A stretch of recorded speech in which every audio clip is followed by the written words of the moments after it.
আসসালামু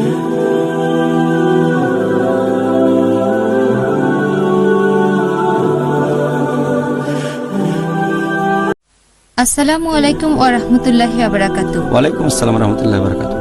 আমি আপনাকে একটা প্রশ্ন করতে চাচ্ছি, ইসলাম ধর্মে কি রক্তদান করার অনুমতি আছে? হয়তো কোনো মুসলিম বা অমুসলিমের রক্ত লাগবে।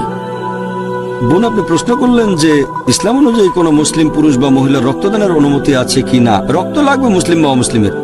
যদি রক্তদান করার ব্যাপারে বলেন বা শরীরের কোনো অঙ্গদানের ব্যাপারে বলেন, এখানে তিনটা শর্ত আছে। এক, যদি হয়ে থাকে আবশ্যিক যে এটা জীবন বাঁচানোর প্রশ্ন, তখন দান করলেন রক্ত বা কোনো অঙ্গ সেই রোগীকে, ঠিক আছে।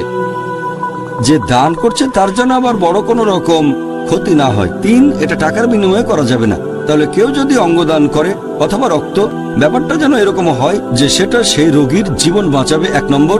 2 নম্বর, যে দান করবে তার যেন কোনো বড় ক্ষতি না হয়। 3 নম্বর, টাকার বিনিময়ে করা যাবে না। এই তিনটা শর্ত পূরণ হলে ঠিক আছে। তাহলে এভাবে দেখলে রক্তদানের কথা যদি বলেন, মেডিকেল সায়েন্স বলছে যদি রক্তদান করেন 400 ml, আনুমানিক 3 মাসের মধ্যে সে রক্ত আবার তৈরি হয়ে যাবে। তাহলে দান করলে কোনো সমস্যা নেই, কিন্তু একবারে 10 লিটার যদি দেন তাহলে সমস্যা, মারাও যেতে পারেন।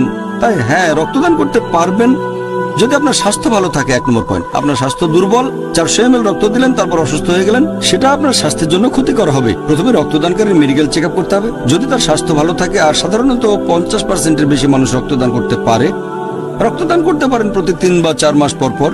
যদি আপনি চান যাকে রক্ত দেওয়া হবে সে হতে পারে মুসলিম বা অমুসলিম, আমার মতে কোনো সমস্যা নেই, কারণ আল্লাহ পবিত্র কোরআনে বলেছেন সূরা মাইদা অধ্যায় 5 আয়াত নম্বর 32, যদি কোনো মানুষের জীবন বাঁচাও তাহলে যেন পুরো মানুষ জাতির জীবন বাঁচালে। এখানে বলা হয়নি কোনো মুসলিমকে বাঁচাও। যদি কোনো মানুষকে বাঁচাও, হোক সে মুসলিম বা অমুসলিম, তাহলে যেন পুরো মানুষ জাতির জীবন বাঁচালে। তাই এইভাবে দেখলে আমার মতে কোনো সমস্যা নেই। তবে আপনার স্বাস্থ্য যেন ভালো থাকে, যেন ঘন ঘন রক্ত না দেন, আর পরিমাণ যেন খুব বেশি না হয়। যদি এই নিয়মগুলো মানেন আর টাকার বিনিময়ে না করেন তাহলে কোনো সমস্যা নেই। আশা করি উত্তরটা পেয়েছেন।